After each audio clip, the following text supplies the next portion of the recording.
오늘 자료 나눠드린 거 있죠? 그거 한번 보시죠. 계산하는 거.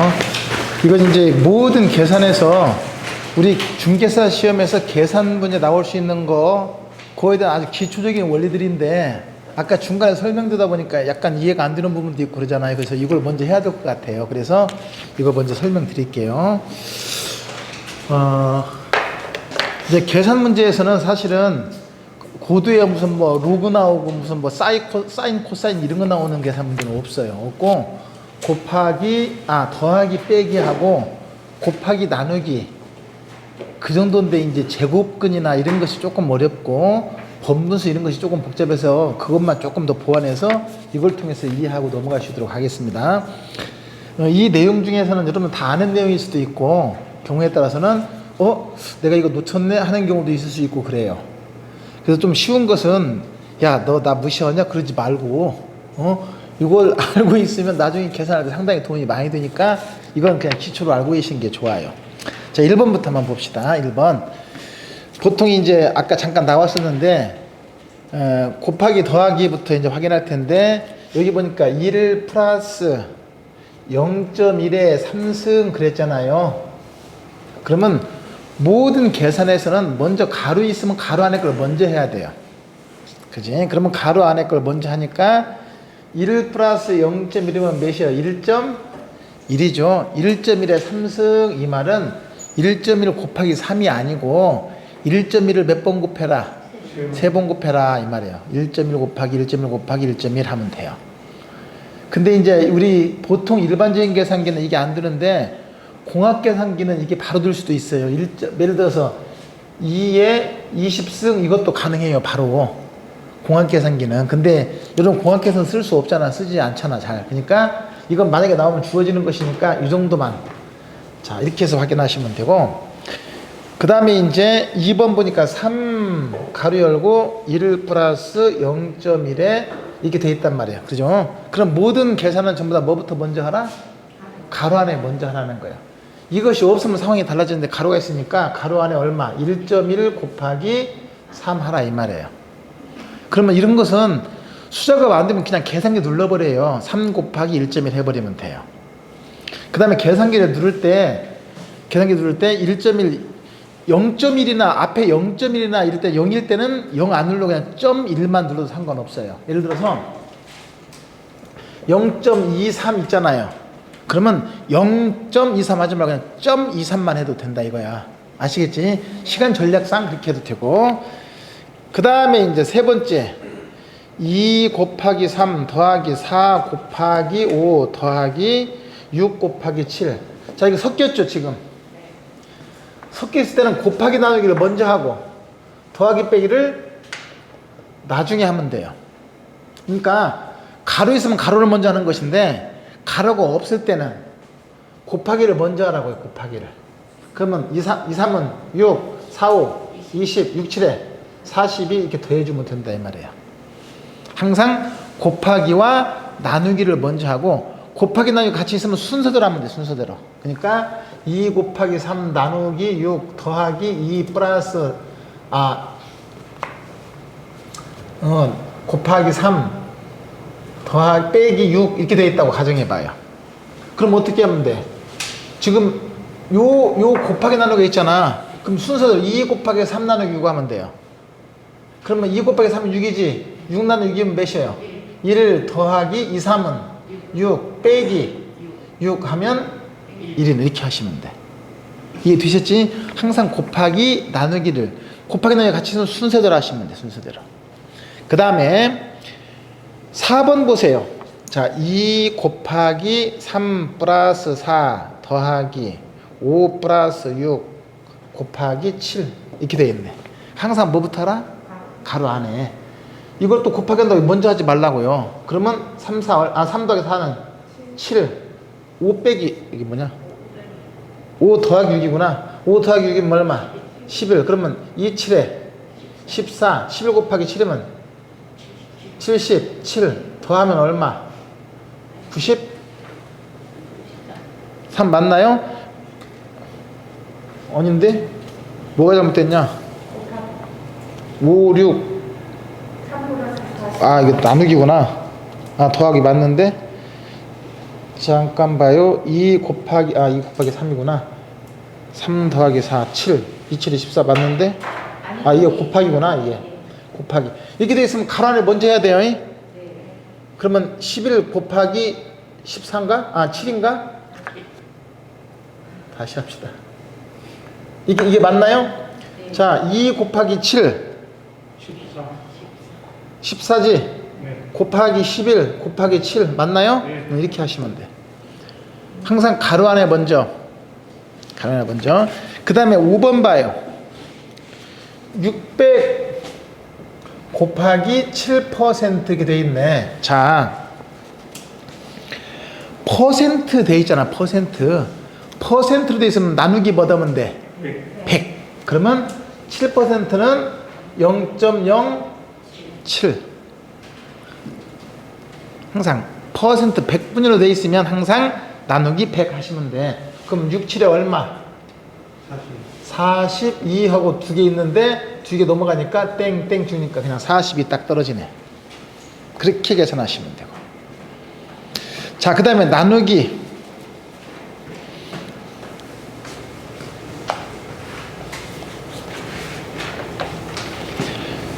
10분의 1 100분의 10 1000분의 100 다 어때요? 같죠? 항상 분수가 나오면 분자 나누기 분모 하면 돼요. 분자 나누기 분모. 1을 나누기 10 나누기 100 나누기 1000 하시면 돼요. 얼마 나와요? 0.1. 0.1을 퍼센트로 하면 몇 퍼센트지?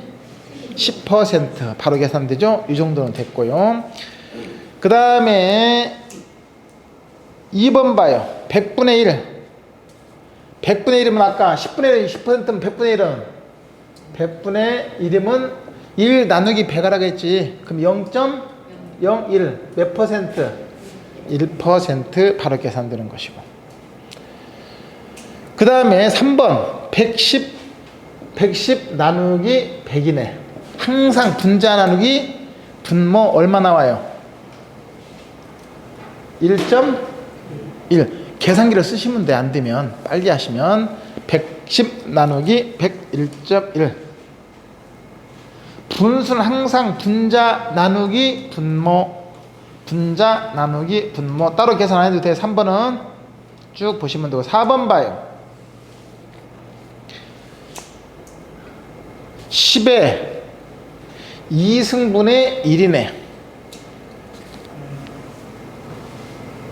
나왔나요? 자, 그러면 이건 어떻게 하냐? 먼저 잠깐 봐. 여기 이걸 먼저 계산하셔야 돼.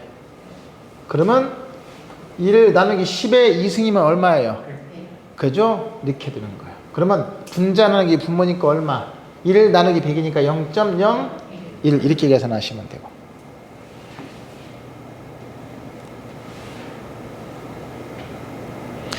근데 이제 그 10에 마이너스 2승 했지?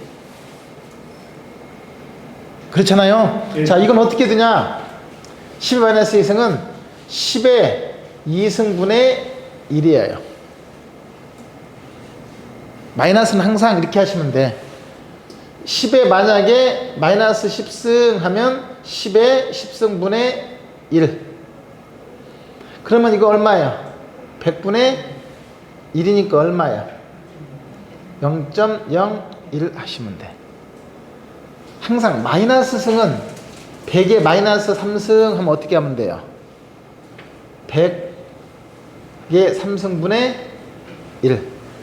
그럼 100 곱하기 100 곱하기 100분의 1 하시면 되는 거예요. 자, 이렇게 계산하시면 돼요. 그 다음에 5번 보세요. 모든, 자, 여기 보니까 5의 0승분의 1 그랬잖아요. 보입니까? 5의 모든 승수의 0승은 몇이에요? 1이에요. 1. 10의 0승도 1이에요.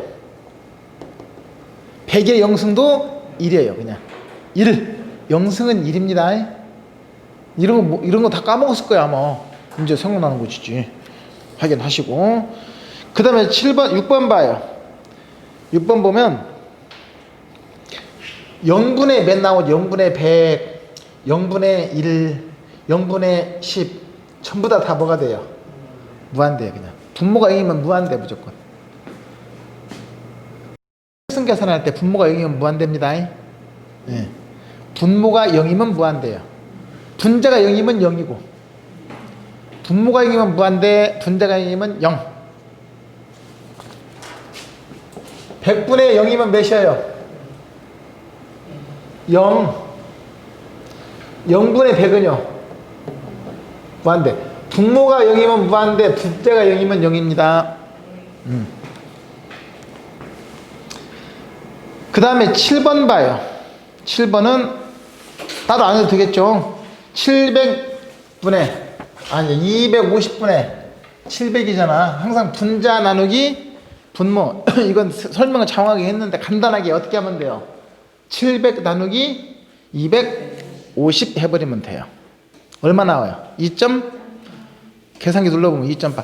계산기가 있으니까 얼마나 다행이야. 계산기 없으면 이제 잡아먹어 이거. 그죠? 그렇게 계산하시면 되고. 그 다음에 8번 넘어가 보세요. 이거 재밌다 이거. 탄력성 계산할 때.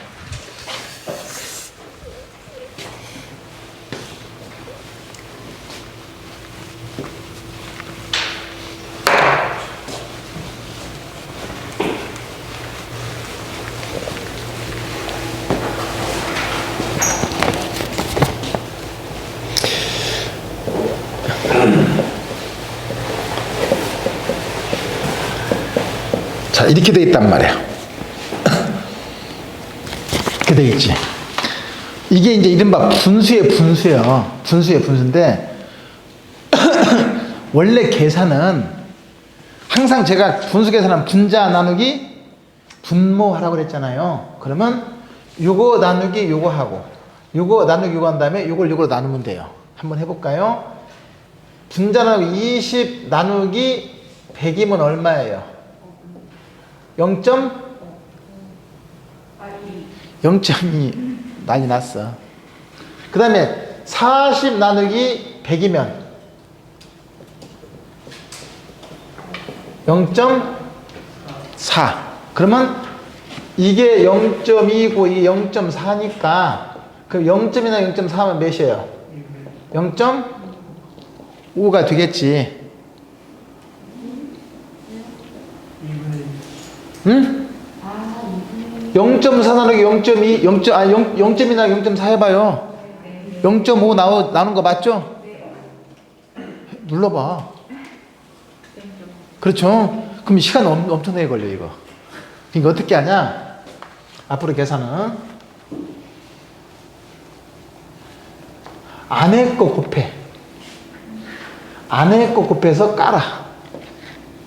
그럼 1, 4는 4 동그라미 몇 개예요? 3개. 3개구만. 하나, 둘, 3개. 3개. 그 다음에 100 곱하기 20이니까 2지. 동그라미 몇 개? 3개. 나 지금 4개로 들렸거든? 3개지? 그러면 이렇게 하니까 3개 약분하니까 얼마? 0.5 바로 나오잖아. 그러니까 항상 번분수는 안에 거 곱해서 깔고 밖에 곱해서 올리고. 근데 이제 숫자가 많을 때는 있잖아요. 봐요. 여기 숫자가 많을 때는 이거하고 이거 털어. 안에 그 끼리 털면 안 돼. 가족끼리 결혼한 거 봤어? 그리고 이거하고 이거 털어. 나머지 이거하고 이거 털어. 그러면 4, 1은 4 깔고 1, 2는 2. 0.5 딱 나오잖아. 항상 안에 거 곱해서 내리고 밖에 거 곱해서 올리고 안에 거 곱해서 내리고. 이거 많이 나와. 나중에 탄력성 계산도 나오고 입지계수 같은 거 계산도 나오고 상권 분석이 나오고 많이 나와. 이 계산 문제가 이런 유형은. 그러니까 안에 거 곱해서 밖에 거 곱해서 올리고. 그러면 이것도 있다. 5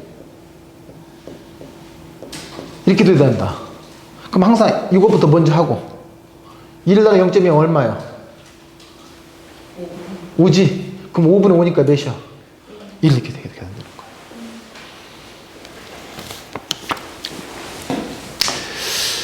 8번은 꼭 다시 한번 확인해 보시고, 그 다음에 제곱근 2의 3승은 어떻게 하면 돼? 2, 3은 6 하면 배려 번지는 거야 이거. 2 곱하기 2 곱하기 2에서 8이야. 예, 근데 이제 여기 보니까 루트 4가 나와. 자, 이것은 수석, 예를 들어서 루트 2 루트 4 이렇게 들을 수 있고, 그럴 때는 이게 곱하기나 마찬가지요. 이거 놔두고 안에 것만 먼저 하면 되는데, 자 보세요. 루트 12도 있고 루트 9도 있고 루트 10도 있고 그래요. 그러면 이것은 따로 하는 게 아니라, 여러분들 계산기 봐봐. 계산기 쓸 때 4 한 다음에 루트를 딱 누르면 돼. 계산기 루트 없어? 루트 없으면 계산기 그거 버려 그거. 없어요? 오, 없을 리가 없는데. 잠깐만, 나 이거 같이 가.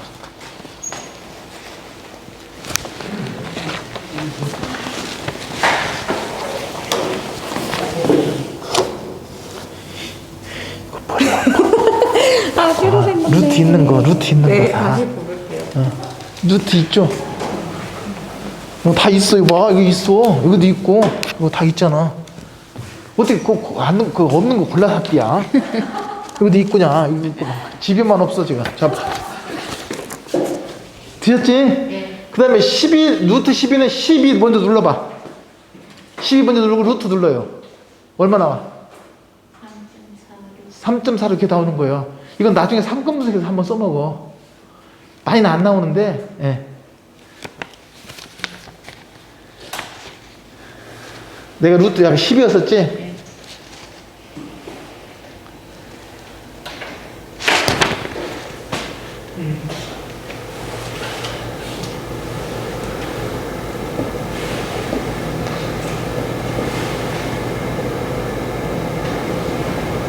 근데 12가요. 루트가 3.4인데 2루트 3일 때는 답이 어떻게 나와요? 2루트 3면 이거요? 2루트 3. 2 루트 3?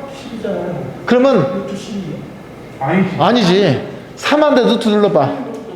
3하고 루트 누른 다음에 곱하기 2 하면 돼. 3하고 루트 누른 다음에 곱하기 2 하면 된다니까? 얼마 나와? 3.464 나온대. 그렇게 하시면 돼. 2루트 3이나 루트 12나 똑같잖아요. 그럼 똑같죠, 그러면. 응, 똑같아. 4, 3, 12 맞잖아. 4, 3, 12 맞아. 루트 10이나 2 루트 3이나 똑같은데 값은 똑같이 나와. 이거 한번 눌러봐요. 12하고 루트 누르는 거나, 그 다음에 3하고 루트 누른다 곱하기 2 하는 거랑 똑같다니까, 값은? 해봐요. 똑같나, 안 똑같나? 똑같아요? 응, 똑같아. 그니까, 봐요.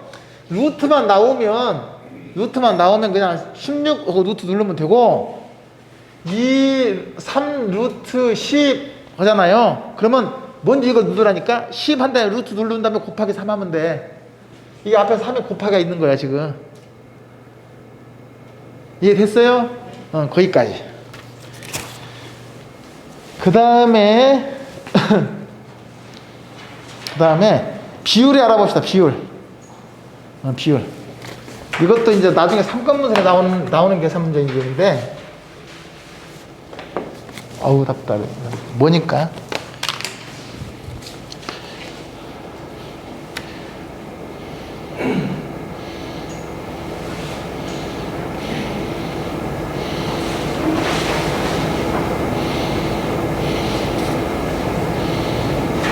이건 2번 봐. 2번. x 대 20은 50 대 100. 그럼 x 값을 구하세요 그러잖아. 그죠?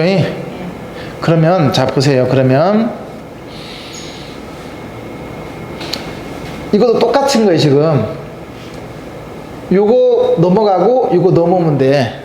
그럼 100 x는 얼마? 20 곱하기 50이 되는 거야. 넘어가고. 그러면 2호 얼마?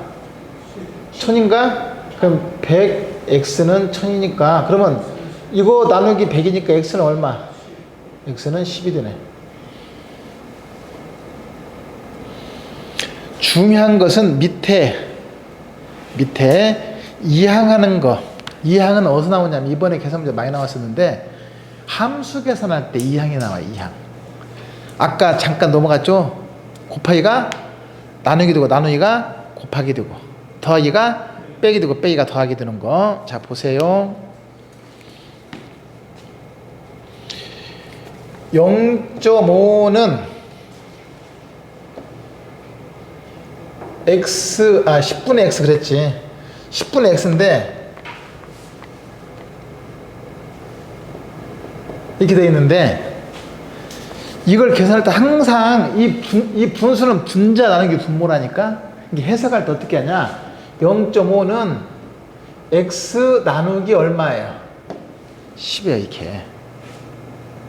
그지? 그러면 넘어오면 나누기가 곱하기 된다 그랬잖아요. 그러면 0.5 곱하기 10은 x. 고로 x는 얼마예요?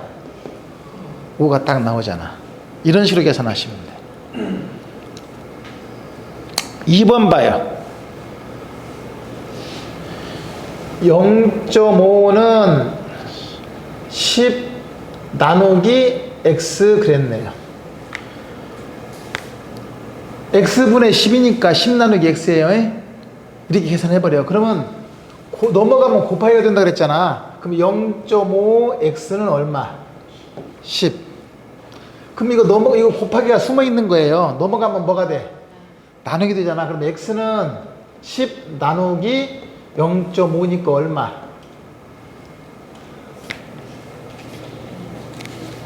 20 나오잖아.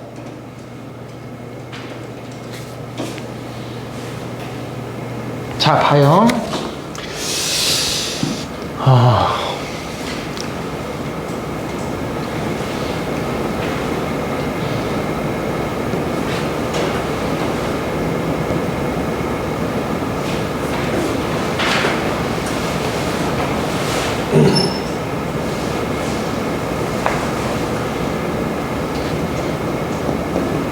이렇게 됐다고 가정해봐.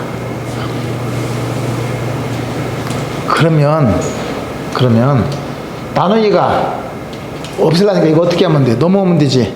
그럼 넘어오면 곱하기 되죠. 그럼 10 곱하기 10x는 100이야. 그럼 10 곱하기 10은 몇이야? 100x는 100. 넘어오니까 곱하기가 나누면 되죠. 그러면 x는 100 나누기 100이에요. 몇이 나와? 이렇게 나오는 거야. 넘어가면 곱하기가 나누기, 나누기가 곱하기, 더하기가 빼기, 빼기가 더하기. 여자가 남자. 그건 아니고. 자, 보세요. 마지막에 3번. 900 마이너스 p는 100 플러스 p 돼 있네. 그러면 이제 p를 한쪽으로 몰아줘야 할 거 아니야. 그럼 넘어가면 마이너스가 자, 마이너스로 남아있으면 계산이 복잡하니까 플러스로 다 만들어야 돼. 그러니까 이거 넘어오지 말고 이거 넘겨야 돼. 그죠? 그러면 900 이거 남아있으면 곤란하니까 넘어오면 플러스가 마이너스 100은 p 플러스 p지. 그러면 800은 2p. 이거 곱하기지. 곱하기가 넘어오면 나누기 되죠. 그럼 p는 얼마가 돼? 800 나누기 2 해서 400이 딱 되는 거예요. 이건 함수계산에 자주 나오는 문제. 하나만 더 해볼까? 여기 없는 걸로 한번 해볼게요.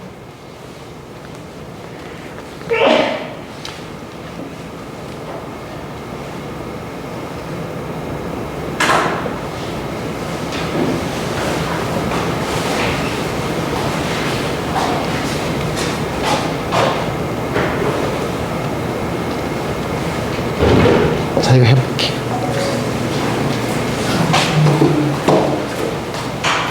EP 할까?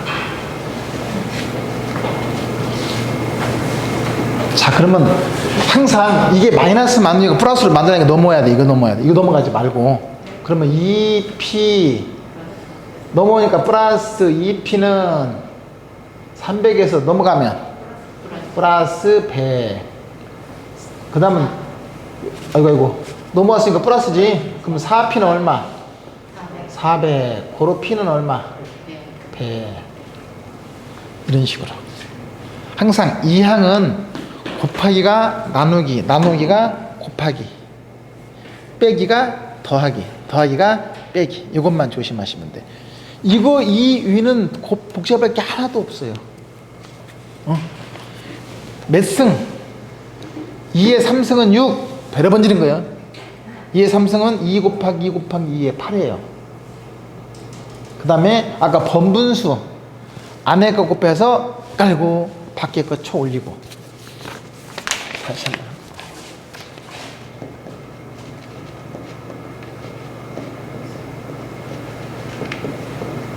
이렇게 하면 어떻게 돼? 자, 이것을 복잡하니까 먼저 털어내도 돼. 이렇게 이거 털고 그럼 4, 5 얼마? 20분에 15 곱하기 1이니까 얼마? 15 됐나요? 이렇게 계산하시면 돼. 그럼 분자 나누기 뭐 15 나누기 20 해버리면 돼. 그럼 0.666 나오겠지. 0.75인가? 0.75구나. 이게 나오겠지. 계산기 누르면 되는 거예요. 이렇게 항상. 계산기에 있으니까 걱정 안 해도 돼요. 나중에 계산 특강 네? 계산 특강 한번 또 있는 거예요? 그럼 당연히 계산 문제 다 드린다니까 제가. 계산 문제 다 드리고 스스로 다 하게 하고 저거 한번 딱 내가 해설해 드릴 거예요. 900, 뭐 이게 좀 시험 문제에서 가장 많이 나오는 이거요. 다 이해하는 거. 근데 하면 돼요. 그거 하면 돼. 걱정하지 않아도 돼. 다 근데 여기에서 다 파생되는 거라서 기본만 알면 다 되게 돼 있어요. 너무 걱정 안 해도 돼요. 그리고 이제 계산 문제는 나올 수 있는 유형 다 머릿속에 있어요. 제가 쭉 유형을. 그래서 다 정리된 게 있으니까 지금은 안 돼요. 여러분 되도 않고 원리를 모르니까. 그러니까 나중에 몇 번 그 기본 이론 끝나고 문제풀이 끝날 때쯤에서 계산 문제 들어가면 돼요. 그리고 계산 문제는 제가 다 유형별로 다 정리가 돼 있으니까 먼저 여러분들한테 다 배부해 드릴 거예요. 그래서 먼저 스스로 다 풀게 하고 저하고 이제 마무리 할 거예요. 왜냐면 저하고 하잖아요. 그러면 여러분 제가 푸는 거 이러고 봐요. 잘하네 하고 집에 가서 하면 안 돼. 계산 문제는 진짜 그래요. 내가 풀어봐야 돼. 그래서 예? 한 8, 9문제. 더 나오면 더 나왔지 줄어들지 않아 이제. 그럼 벌써 몇 점이에요 그게. 그거 틀리면 있잖아요. 그거 빼고 나면 별로 남는 게 없어. 그래갖고 계산 문제 포기하면 배추세수가 배추세. 떨어져. 그러니까 꼭 그거. 근데 그 제가 나눠드린 유형에서 거의 이번에도 보니까 한두 개 빠졌더라고. 한두 개는 틀려도 되죠. 한두 개 틀려도 되잖아. 60점 맞으면 되는데 뭐 80점 맞는 것도 아니고. 그걸 뭐 다 맞추려고 그래요. 유형별로 조금 변형되는 것은 어쩔 수 없다고 하더라도 기본적인 건 다 맞추면 되는 거예요. 다 할 수 있어.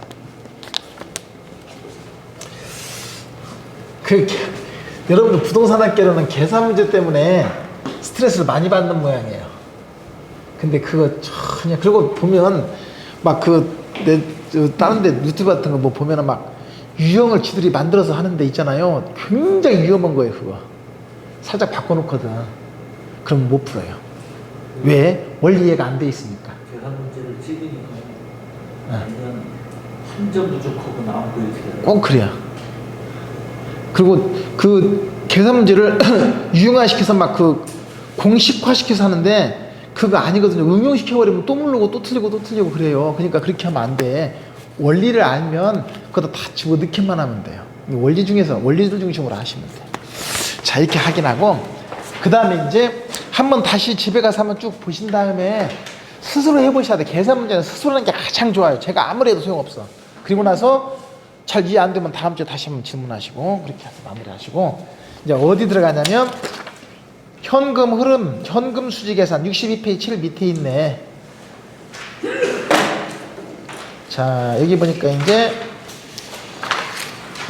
아까 설명했듯이 투자로부터 예상되는 수익과 지출을 비교해서 타당성을 분석해야 되는데 아까 말씀드린 대로 투자 과정 구조를 보면 취득과 운영과 처분 과정이 모두 존재하듯 취득 과정에서 지출이 이루어지고 운영 과정에서 처분 과정에서 수익이 발생하면서 이 수익과 지출이 비교해서 타당성을 분석한다. 그랬단 말이에요. 그랬을 때 운영 과정에서 얻는 수익을 예측해서 계산해야 될 수 있어야 되고 처분 과정에서 얻는 수익을 예측해서 계산해야 되는데 운영 과정에서 얻는 수익을 예측해서 계산한 과정이 이거예요. 이건 반드시 나와요.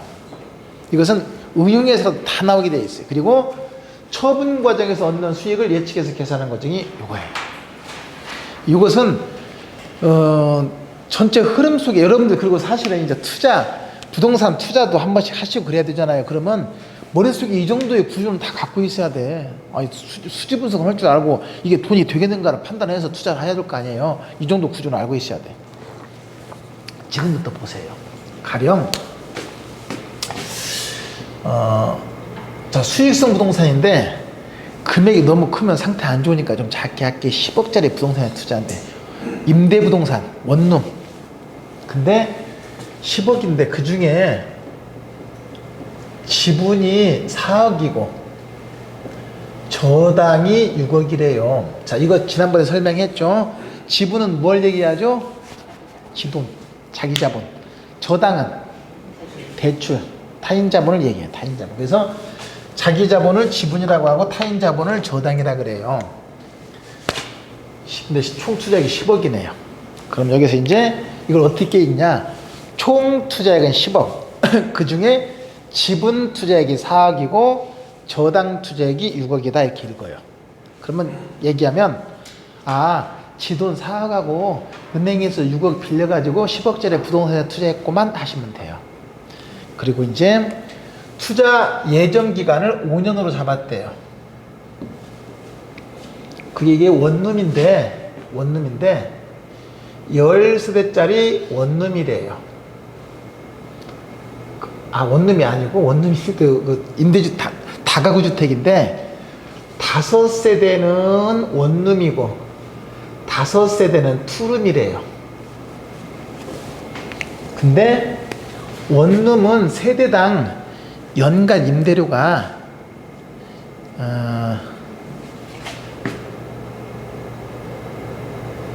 400만 원이고 400만 원 적나? 400만 원이고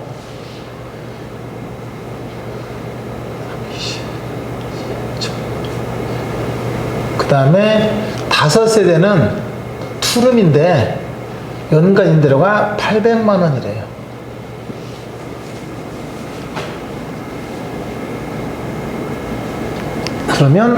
그러면 이 부동산을 운영했을 때 가능한 총 소득은 얼마냐 이걸 계산하는데 원래 가능 총 소득은 단위당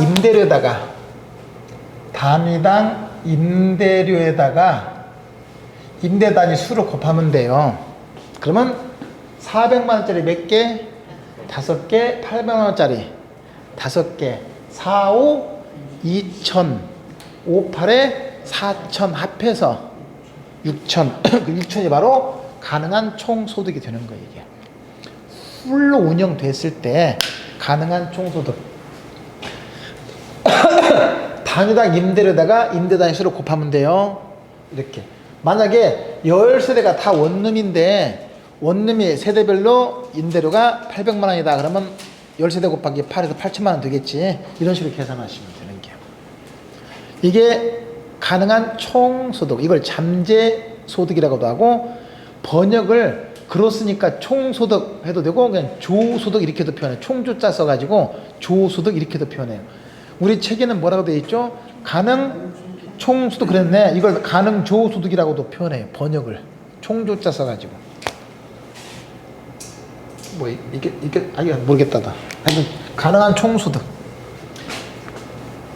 거기서 이제 공실 불량부채 했는데 이게 뭐냐면 공실은 이게 10세대짜리가 항상 1년 동안 꽉 차 있는 게 아니잖아요. 한 달, 2달 벼 있는 기간이 있을 수 있죠. 이게 공실 손실이라 그래요. 공실 손실. 이사 오는 과정에서 보름씩 한 달씩 벼 있을 수 있잖아요. 이게 공실. 공실 상태는 임대 수입이 없잖아. 이 손실이 되는 것이고 불량부채는 뭐냐면 집세 떼어먹고 도망가는 놈이 있어. 불량부채가 배째를 하는 사람 있잖아. 또 간혹가다 있어. 간혹가다. 이것이 불량부채예요. 공실 불량부채는 보통 가능 총소득 5% 이내에서 손실 처리해주는 경우가 많아요. 그럼 만약에 이게 4천에서 6천이 가능한 총소득이면 한번 써놓을까? 이게 가능한 총소득 6천이면 맞나? 6천이면 여기서 5%면 300만 원 정도가 이제 공실 불량부채 허용이고, 기타 소득은 뭐냐면 임대료 소득 말고 나머지 기타 소득 뭐 있을 수 있지? 임대 소득 말고 나머지 기타 소득.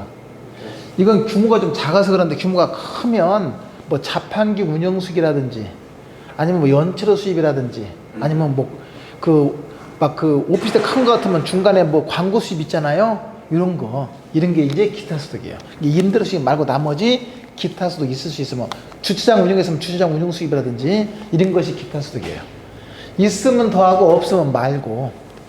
근데 이제 어떻게 해서 기타 소득이 또 뭐 조금 더 받아갖고 300만 원 있다고 가정해 볼까? 그러면 더하고 빼고 했더니 쌤쌤이네. 그러면 유효 총소득 똑같이 6천만 원.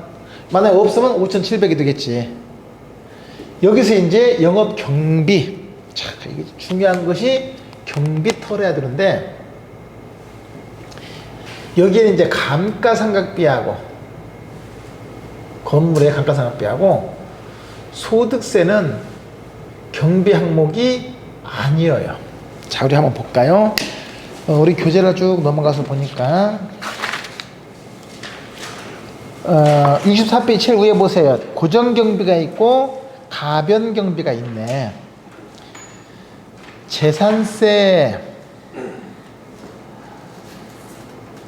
재산세는 이제 여러분들 토지분, 건물분, 재산세 다 포함되는데, 재산세 고지서를 보면 거기에 또 본세 말고 또 다른 세금이 붙어 있죠.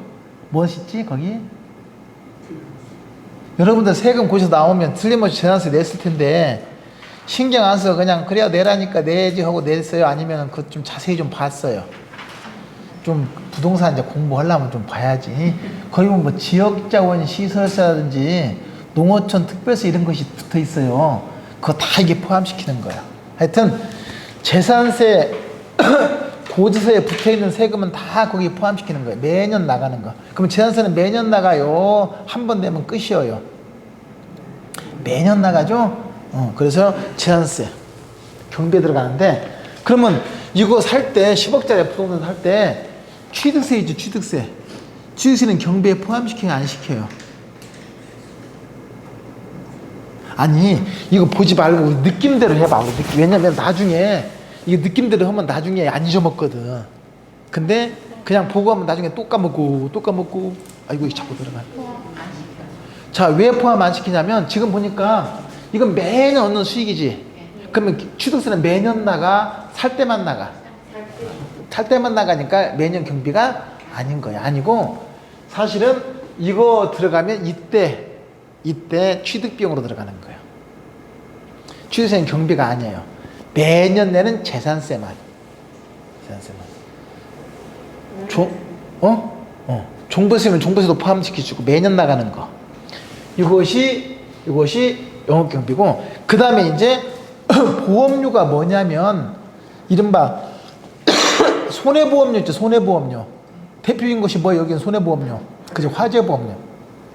꼬시려면 안 되니까 보험 들어놓잖아요. 이건 소멸성만 포함시키는 거예요. 환급형 말고 소멸성 없어지는 것만. 그 다음에 이제 계약 서비스라는 것이 있어요. 계약 서비스. 계약 서비스가 뭐냐면 이런 거 있잖아요. 그 보안업체 같은 거 해놓으면 매달 나가는 비용들이 있죠. 그 보안 서비스 하는 비용들, 그런 것이 계약 서비스예요. 매년 나갈 수 있고, 비품에 대한 감가상각비 여기 조심하세요. 지금 이 13대짜리 원룸인데 요거 건물 감가상각비 말고 요즘에 원룸이면 풀옵션이죠. 풀옵션이면 그 안에 무엇이지? TV, 냉장고 뭐 빌트인으로 딱 돼 있잖아요. 싱크대가. 근데 그러면 그런 것들은 수명이 건물 수명보다 어때요? 짧아서 중간중간에 어떻게 해야 돼? 교체해야 되죠? 그 비품에 대한 감가상각비는 경비예요. 교체해줘야 되니까. 그래서 비품에 대한 감가상각비 그걸 얘기하는 것이고, 그 다음에 이제 수리비. 수리비는 뭐냐면 수선 유지비를 얘기하는 거. 보일러 고장나면 수리해줘야 되고, 유리창 깨지면 다시 고쳐줘야 되고, 보일러 타일 깨지면 다시 고쳐줘야 되고, 이런 거 있잖아요. 이것이 수선 유지비. 거기다 써놔요. 수익적 지출에 써놔. 수익적 지출. 수익적 지출에 관련된 수선 유지비. 그 다음에 이제 관리비가 뭐 있지? 관리비. 관리비는 뭐냐면 이런 거 있잖아요. 이제 규모가 작으면 그 관리인이 없는데, 규모가 크면 어때? 직원도 있어야 되잖아. 그럼 직원들 월급도 줘야 되죠? 이런 것이 관리비예요, 이제. 관리 운영비고. 그 다음에 이제 광고료. 여러분들 이거 임대 사업 하려면 중간 나가면 어때요? 중간에 광고 한 번씩 해야 임차인들 올 거 아니에요? 지역 생활정보지. 여기는 뭐예요? 교차로예요? 뭐 그런데 광고 하잖아요? 광고비. 그럼 거기에 임차인들을 임차할 때 임대차에 대한 중개사 수수료도 있을 수 있죠. 그럼 그건 여기에 포함될까 안 될까? 당연히 포함돼. 살 때 중개수수료 말고 임대차 과정에서 중개수수료 있지? 임대차 과정 중개수수료 광고를 밑에다가 써놔. 임대차 과정 중개수수료, 중개보수. 임대차 중개보수는 당연히 포함돼야 돼. 경비 나가는 거 맞잖아. 그 다음에 전기 전화요금 있는데, 이것은 전기세라고 전기요금이지 세라고 하면 안 되지. 촌스럽게.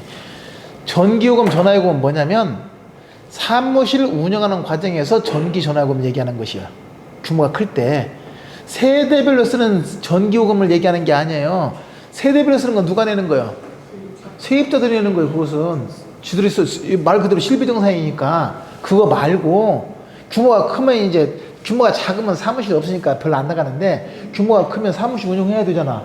그럼 전화도 받아야 임차인도 받고 계속 민원도 받고 그럴 거 아니에요. 그럼 전기 전화요금.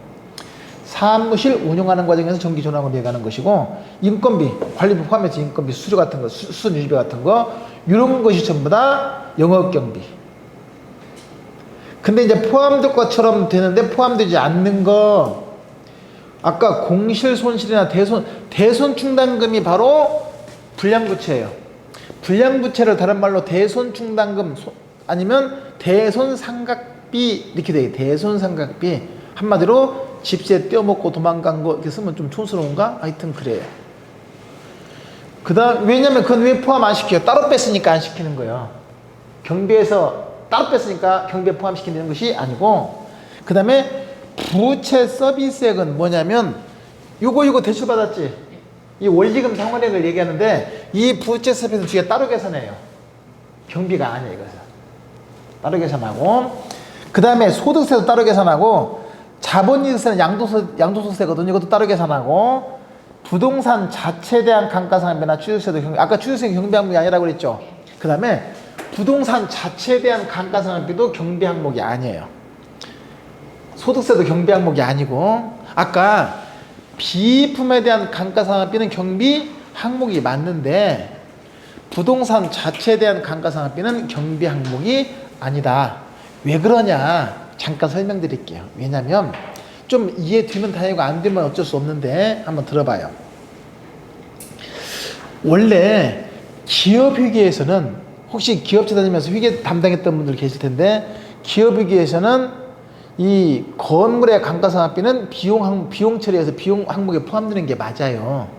그래서 이름이 개정 과목 이름이 감가상각비, 그러니까 비용 처리하는 것이 맞거든요. 근데 왜 여기에는 감가상각비가 포함이 안 되냐? 원래 기업회계에서는 만약에 건물이 하나 있고, 자산에 건물이 있고 자동차도 있고 많이 있을 거 아니에요. 그러면 건물이 만약에 10억짜리 건물이 있으면 이 건물이 내역연수가 50년이다. 그럼 10억짜리 건물이 내역연수가 수명이 50년이면 50년 지나고 나면 10억짜리 건물이 어때? 온데간데 없어지는 거 맞잖아. 그죠? 그러면 50년 하면 10억짜리 건물이 없어지니까 비용 처리 해줘야 맞지. 그럼 매년 일정하게 감가된다. 그러면 10억을 갖다가 어이구 50으로 나누면 돼요. 그럼 얼마야? 빨리빨리 계산 안 되지? 2천만 원씩 매년 감가가 되는 거예요. 그럼 매년 건물의 감가상각비를 2천만 원씩 감가상각비 처리해 두는 거예요. 처리해서 감가 충당금으로 적립해 두는 거예요, 이게. 그러면 50년 지나면 건물이 온데간데 없어도 매년 얼마씩을 2천만 원씩 비용 처리해서 털어서 적립해 놨으니까 그대로 그냥 회수할 수 있는 거란 말이에요.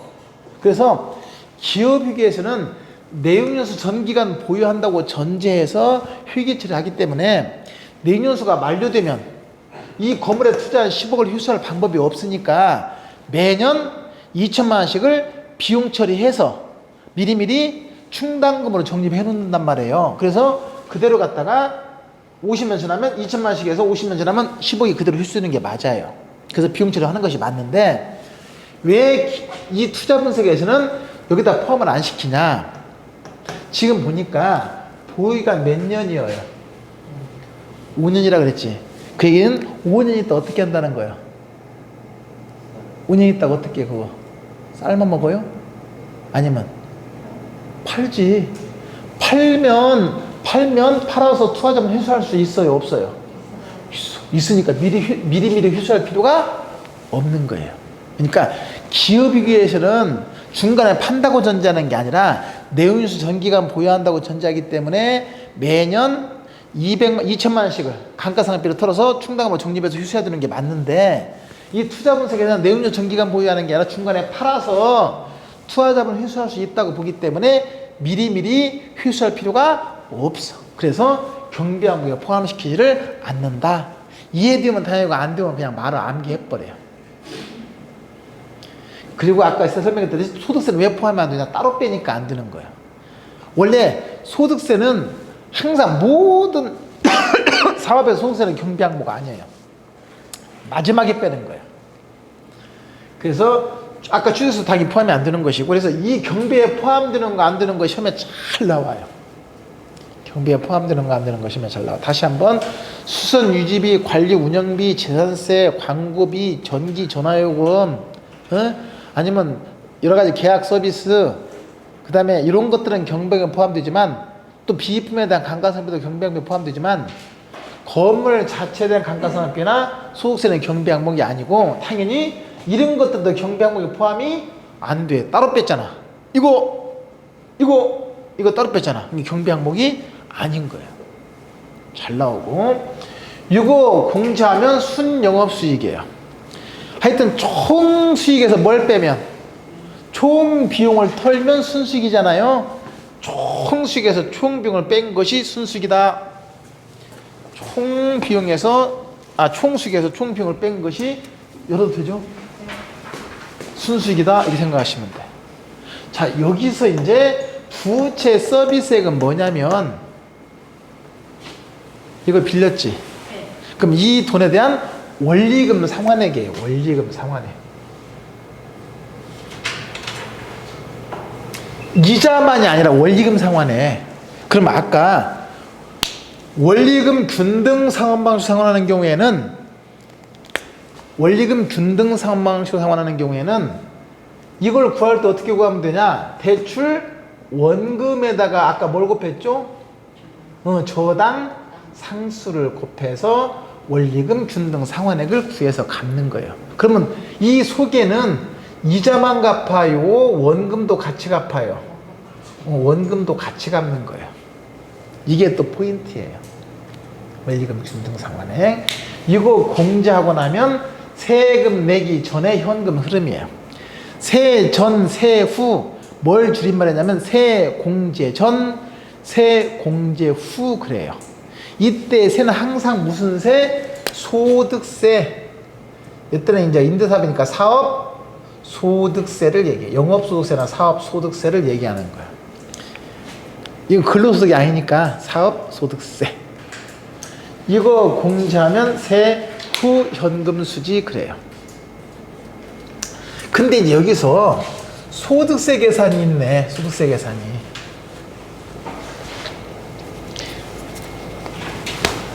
자, 순영업소득에서 소득이 있으면 세금 내는 것이 소득세인데 그 소득세 계산이 이제 여러분 넘어가서 어디에 있냐면 없네. 63, 64, 65. 없다. 거기까지만 하고 말았네. 그냥 여기서 잠깐 저하고 그냥 보자. 나중에 이것도 해야 되니까. 순영업소득, 소득이 있는 곳 세금이 소득세예요. 그치? 그러면 소득세 계산이 어떻게 들으냐? 내가 따로 빼놓은 게 있는데 잠깐만요.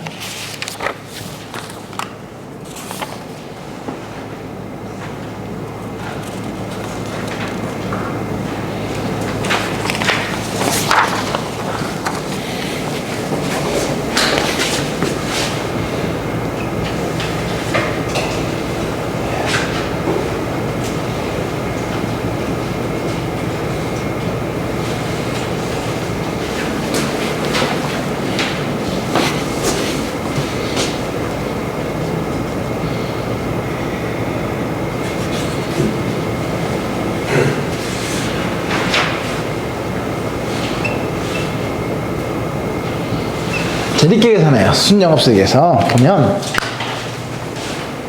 여기서 이 대체 충당금이 뭐냐면 비품에 대한 감가상각비예요. 비품에 대한 감가상각비. 그러면 이 비품에 대한 감가상각비를 아까 경비에서 공제했어요, 안 했어요? 했죠. 했어. 근데 보세요. 그러면 원룸 같은 거 보면 한 5년, 10년 지나면서 비품 한 번씩 싹 바꿔주잖아요. 깨끗이 바꿔주면, 그렇게 되면 그 건물의 가치가 어때요? 높아지지. 높아지는 것만큼 집주인한테는 이익이 되죠. 소득이 되잖아. 근데 그걸 뺐어. 소득인데 뺐잖아. 그러니까 그걸 다시 더해줘야 되는 거예요. 그래서 이걸 더해주고. 그 다음에 이제 세금 낼 때는 감가상각 비용 처리 해주는 거예요. 세금 낼. 근데 여기서 아까 감가상각 뺐어, 안 뺐어? 안 뺐으니까 비용 처리 해줘야 돼. 세금 낼 때는. 그리고 이제 이자. 아니 벌었어. 이자 갖고 나면 원래 이거 같이 투자해주고 수익 발생해서도 은행에서 가져간 이자는 내 소득이 아니잖아. 이자 공제해줘야 되죠. 이자 공제.